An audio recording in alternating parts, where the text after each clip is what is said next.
भक्तों को श्री शिवाय नमस्तुभ्याम ओम नमः शिवाय। अभी हाल ही में श्री पार्थेश्वर शिव महापुराण गुरुजी ने वाची है और उस शिव महापुराण में गुरुजी ने उपाय बताए हैं।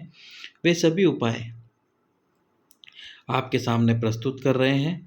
किस प्रकार से आपको वो उपाय करने हैं, विवाह के लिए कौन सा उपाय करना है, नौकरी के लिए कौन सा उपाय करना है, वो सभी उपाय आपको इस वीडियो में बता देते हैं। तो सबसे पहला जो उपाय है वो है 3 प्रदोष वाला उपाय। 3 प्रदोष करना है आपको ये उपाय। और इस उपाय में आपको क्या करना है, एक बेलपत्र लेना है, एक शमी पत्र लेना है और एक लेना है कनेर का पुष्प। एक बेलपत्र, एक शमी पत्र और एक कनेर का पुष्प लीजिए। प्रदोष के दिन या तो आप सुबह चल जाइए या फिर शाम को जाइए प्रदोष काल में। प्रदोष काल कौन सा होता है, जब सूर्य अस्त हो रहा हो तो उसके 45 मिनट पहले का जो समय और 45 मिनट बाद का समय। जैसे आप मान लीजिए किसी समय सूर्य अस्त हो रहा है, मान लीजिए 5 बजे सूर्य अस्त होता हो, तो 5 बजे से पहले 4:15 से लेकर 5:45 का ये जो समय होता है, ये पूरा 1.5 घंटे का समय प्रदोष काल कहलाता है। इस समय में आप ये उपाय करके आइए। एक बेलपत्र, एक शमी पत्र और एक कनेर का पुष्प समर्पित कीजिए भगवान शंकर के शिवलिंग पे। अब आपको बेलपत्र और शमी पत्र जब समर्पित करेंगे तो उनकी डंडी को आपको विपरीत रखना है। शमी पत्र की डंडी विपरीत रखें न रखें, पर गुरुजी हमेशा कहते हैं जो बेलपत्र की डंडी है उस बेलपत्र की डंडी को आप आपके विपरीत में रखें। यानी कि जहाँ से आप चढ़ा रहे हैं, जैसे यहाँ खड़े होकर आप जल समर्पित कर रहे हैं और वो बेलपत्र चढ़ा रहे हैं, तो उसकी डंडी उस तरफ पीछे की तरफ यानी कि आपके विपरीत में रखना। फिर शमी पत्र समर्पित कीजिए और जो आप पुष्प समर्पित करेंगे कनेर वाला, उस कनेर के पुष्प की डंडी तो आपकी तरफ होगी और जो फूल वाला भाग है वो पीछे की तरफ होगा, यानी कि आपके विपरीत में होगा। इस प्रकार से आपको ये 3 वस्तुएं बेलपत्र, शमी पत्र और कनेर का पुष्प समर्पित करना है।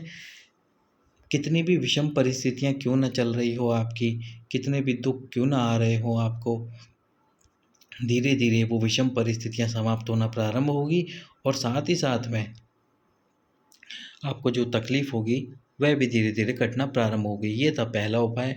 अब अगले उपाय की तरफ चलते हैं। अगला जो उपाय बताया था गुरुजी ने, वो बताया था नंदी जी के कान में किस प्रकार से आपको कोई मनोकामना बोलनी है। यदि आप नंदी जी के कान में कोई मनोकामना बोलते हैं तो उस मनोकामना को आपको किस प्रकार से बोलना होता है, किस प्रकार से वो मनोकामना बोलनी है, आपको इस वीडियो में बताते हैं। तो आपको आपके सीधे हाथ में बेलपत्र पकड़ना है। बेलपत्र कहाँ से पकड़ना है, जो अंगूठा है और जो आपकी अनामिका उंगली है। अनामिका उंगली कौन सी, अनामिका उंगली जो आपकी रिंग फिंगर है, उस रिंग फिंगर से, और जो आपका अंगूठा है उससे आपको बेलपत्र को पकड़ना है। बेलपत्र को कहाँ से पकड़ना है, ये जो बेलपत्र आप देख रहे हैं, इस बेलपत्र का ये बीच वाली पत्ती है, ये बाकी दोनों पत्तियां हैं, तो ये जो जोड़ वाला स्थान है, इस स्थान से आपको बेलपत्र को पकड़ना है। अब बेलपत्र को पकड़ने के बाद में सीधे हाथ में बेलपत्र को रखिए, उल्टे हाथ से नंदी जी के कान के पास हाथ लगाकर आपकी जो भी मनोकामना है, आपकी जो भी तकलीफ़ है, उस तकलीफ़ को आप भोलेनाथ से बोलिए। बोले बाबा मेरी ये तकलीफ़ है, मेरे को ये दुख है, इस दुख को दूर कर दीजिए महादेव। और इस प्रकार से वो मनोकामना बोलकर जो आपके हाथ में बेलपत्र है, उस बेलपत्र को, ये जो माता अशोक सुंदरी का स्थान है जो आपको शिवलिंग में कई बार बताया है, बीच में मोटी सी लाइन होती है, वो माता अशोक सुंदरी का स्थान होता है। उस स्थान पर समर्पित कर देना है और फिर आपके घर की तरफ आ जाना है। मतलब सबसे अंत में आपको ये मनोकामना बोलनी है। अब चलते हैं अगले उपाय की तरफ। अगला जो उपाय बताया गुरुजी ने, उसमें आपको एक बेलपत्र लेना है, एक शमी पत्र लेना है और एक आपको लेना है आँख का पुष्प। आँख का पुष्प यानी कि जो आंकड़ा आता है, आंकड़ा भी कौन सा, जो गुलाबी कलर का, पर्पल कलर का जो आंकड़ा आता है, पर्पल कलर गुलाबी कलर, वो वाला आंकड़ा आपको लेना है। पर्पल कलर के आंकड़े का पुष्प लेना है। अब एक पुष्प नहीं लेना, उसमें आपने देखा होगा उसमें 4 या 5 पुष्प एक साथ होते हैं। किसी किसी डाली में, क्या बहुत सी डालियों में 4-5 पुष्प एक साथ होते हैं, तो आपको वो 5 पुष्प वाला आंकड़ा लेना है। ये तीनों वस्तुएं लेनी है। सबसे पहले तो जिनका विवाह नहीं हो पा रहा है, वह बहुत परेशान है, तो उनके लिए आपको क्या करना है, बेलपत्री के वृक्ष के नीचे किसी भी दिन, किसी भी दिन आप ये उपाय कर सकते हैं। एक कलश जल भर के रखना है आपके पास में। वो तीनों वस्तुएं, बेलपत्र, आक का पुष्प और शमी पत्र, इन तीनों को आपके साथ में रखना है और आपके हाथ से इन तीनों को बेलपत्री के वृक्ष के नीचे समर्पित कर देना है प्रदोष काल में समर्पित कर दीजिए। और जो एक कलश जल है आपके पास में, उस कलश जल से 5 बार इसी बेलपत्री के वृक्ष के नीचे जल डाल दीजिए। 5 कलश जल नहीं डालना, 5 बार जल डालना है एक ही कलश से। 5 बार जल डाल दीजिए इस बेलपत्री के वृक्ष के नीचे। फिर इस बेलपत्री की आपको 7 परिक्रमाएं करनी है। 7 परिक्रमा करने के बाद में जो पुष्प है और जो बेलपत्र है, उन दोनों को उठा लीजिए। उठाकर आपके घर का जो मंदिर है उस स्थान पर रख लीजिए किसी कटोरी में, और प्रतिदिन उनकी पूजा कीजिए। कुछ ही समय में आपका विवाह पक्का हो जाएगा। यही उपाय आपको करना है शिवरात्रि वाले दिन। उपाय में जो वस्तु है, उन्हीं वस्तुओं का आपको उपाय करना है शिवरात्रि वाले दिन। जो मासिक शिवरात्रि आती है, उस मासिक शिवरात्रि के दिन आपको ये उपाय करना है। जो हर महीने में शिवरात्रि आती है, 3 शिवरात्रि को आपको ये उपाय करना है। सबसे पहले तो बेलपत्र ले लीजिए, आक का पुष्प ले लीजिए वही 5 वाला, और साथ में आपको शमी का पत्र ले लेना है। जो विद्यार्थी पढ़ाई कर रहे हैं, बहुत लगन से पढ़ाई कर रहे हैं, जो पढ़ाई नहीं कर रहे हैं वह ये उपाय ना ही करें तो बेटर है। क्योंकि आप पढ़ाई नहीं करके सोचेंगे कि हमारी नौकरी लग जाए, तो ऐसा तो भोलेनाथ करेंगे नहीं। क्योंकि मेहनत नहीं करोगे तो बिना मेहनत के नौकरी कैसे मिलेगी। तो आपको शिवरात्रि के दिन, मासिक शिवरात्रि के दिन, एक बेलपत्र, शमी पत्र और वो पुष्प लेना है आक का। अब सबसे पहले तो आपको बेलपत्र समर्पित करना है। बेलपत्र जब समर्पित करोगे तो उसकी जो डंडी है वो आपके विपरीत में रखना। जैसे आप इस स्थान पर खड़े होकर बेलपत्र समर्पित कर रहे हो, तो इसकी डंडी आप विपरीत में रखना। नहीं, क्षमा कीजिए, बेलपत्र की डंडी आपको विपरीत में नहीं रखनी है। बेलपत्र की जो डंडी रखोगे आप, वो कहाँ रखोगे? जहाँ से जल बहकर नीचे गिरता है, जहाँ से जल बहता है उस दिशा में आपको बेलपत्र की डंडी रखनी है।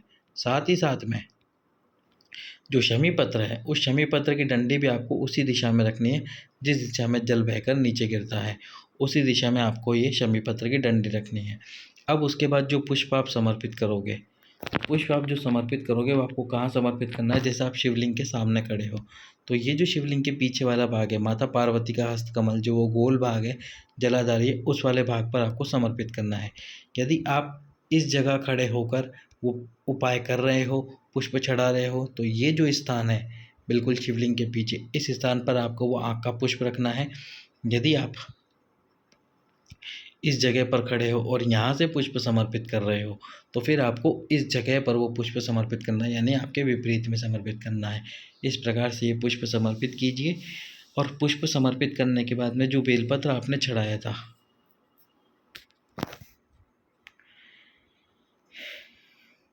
जो बेलपत्र आपने चढ़ाया था, वो बेलपत्र आपको अशोक सुंदरी के स्थान पर चढ़ाना था, और जो शमी पत्र था वो भगवान शंकर के शिवलिंग पे समर्पित करना था।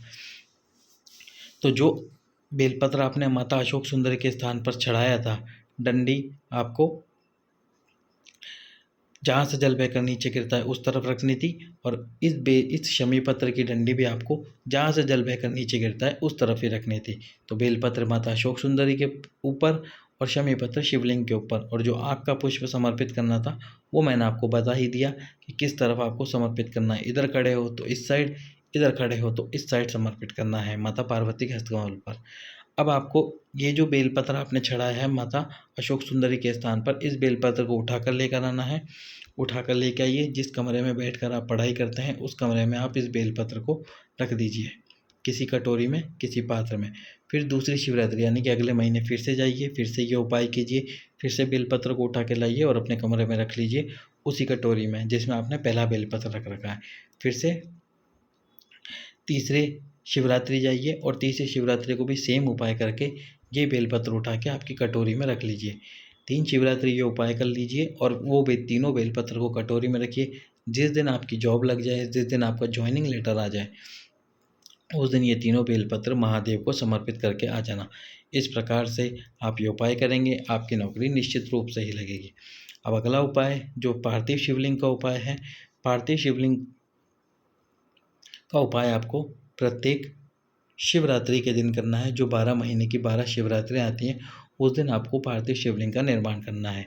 संतान की कामना वाली माताएँ बहनें क्या करें, सबसे पहले तो आपको जब आप पार्थिव शिवलिंग का निर्माण करें, तो उसमें जो मिट्टी है आपके पास में, उसमें 3 वस्तुएँ ज़रूर डालें।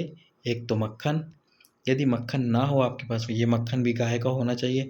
दूसरे नंबर पे गाय का घी, यदि गाय का घी ना हो तो तीसरे नंबर पे आपको डालना है गाय का दूध। गाय का दूध डालना है। यदि दूध ही है आपके पास गाय का तो वही डाल दीजिए, और यदि ये तीनों सामग्री है तो आप ये तीनों सामग्री डालिए। ये तीनों सामग्री संतान प्राप्ति, वंश वृद्धि के लिए पार्थिव शिवलिंग में डाली जाती है।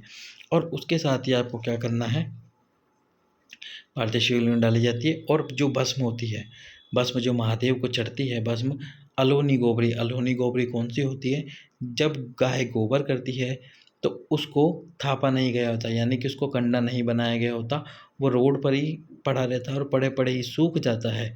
तो उसको जब जलाया जाता है तो वो अलोनी गोबरी होती है, और अलोनी गोबरी की भस्म बनाई जाती है, उसको जलाकर भस्म बनाई जाती है। उस भस्म को भगवान शंकर को समर्पित करते हैं, और समर्पित करने के बाद में उठा कर ले आते हैं।